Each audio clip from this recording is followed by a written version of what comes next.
बरोबर आहे. सध्या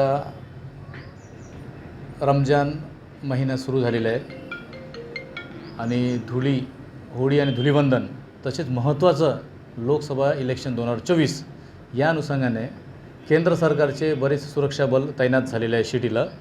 आमचे पोलीस आयुक्त श्री सिंगल सर, सहआयुक्त madam Dorje madam, additional CP sir आमचे शेवाळे सर, त्यांच्या मार्गदर्शनात स्वतः DCP झोन 3 भामरे सर हे हजर राहून कालच्या रूट मार्चला DCP भामरे सरांच्या नेतृत्वात BSFचे कमांडंट साहेब होते आणि त्यांचे सहाय्यक कमांडंट तसेच इन्स्पेक्टर लोक, टोटल 48 लोक त्यांचे होते आणि CRPFचे असिस्टंट कमांड मॅडम, त्यांचे इन्स्पेक्टर, त्यांचे 53 लोक, असे टोटल जवळपास 100 लोक केंद्र सरकारचे सुरक्षा बलचे फोर्स आणि आमचे पोलीस स्टेशन पाचपावलीचे 6 अधिकारी, 20 कर्मचारी आणि पोलीस स्टेशन पाचपावलीचे सिनियर PS सगळे साहेब आणि त्यांचे 2 अधिकारी, 10 कर्मचारी, असे टोटल जवळपास 150 कर्मचाऱ्यासहित 8 गाड्या सहित आम्ही रूट मार्च काढलं. पाचपावलीपासून निघालो आम्ही. बाळूभाऊ पेठ, NIT गार्डन, राणी दुर्गावती, टेका वस्ती, तसे शीतलामाता मंदिर, राऊत चौक, तांडापेठ वरून आम्ही प्रेमनगरवरून एंट्री करून शांतीनगर एरियात हे रूट मार्च काढण्यात आलं. सदर रूट मार्च दरम्यान आम्हाला या लोकसभा इलेक्शन निर्भयपणे व्यवस्थित पार पाडले पाहिजे, त्याच उद्देशाने आम्ही लोकांना एक संदेश देत गेलो की कुठल्याही हालतीत कायदा हातात घेणार नाही.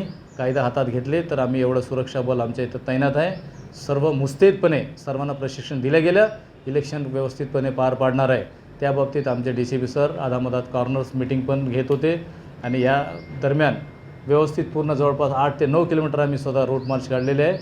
आणि ह्या रूट मार्च दरम्यान लोकांना हेच संदेश द्यायचं होतं की कुठल्याही पद्धतीने कोणीही चुकीच्या मार्गाने हा निवडणूक लढवता कामा नये आणि निवडणूक दरम्यान कोणीही लोक चुकीच्या मार्गाने जाऊ नये आणि कायदा हातात घेऊ नये.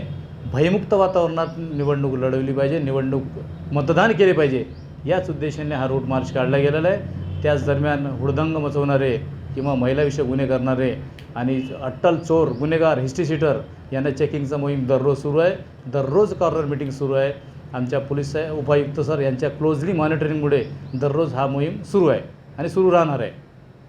सर, लोकांना काही आव्हान येईल की जो धंदे रहते तुमचं कसं मॅसेज करायचं काय? आमचे DCP सर स्वतः आणि आम्ही पण आमचे नंबर्स दिलेले आहे. कुठल्याही पद्धतीने आमच्या एरियात अवैध धंदे सुरू असल्यास त्यांचा नंबर गोपनीय ठेवण्यात येईल, परंतु आमची माहिती द्यावी, आम्हाला सहकार्य करावे.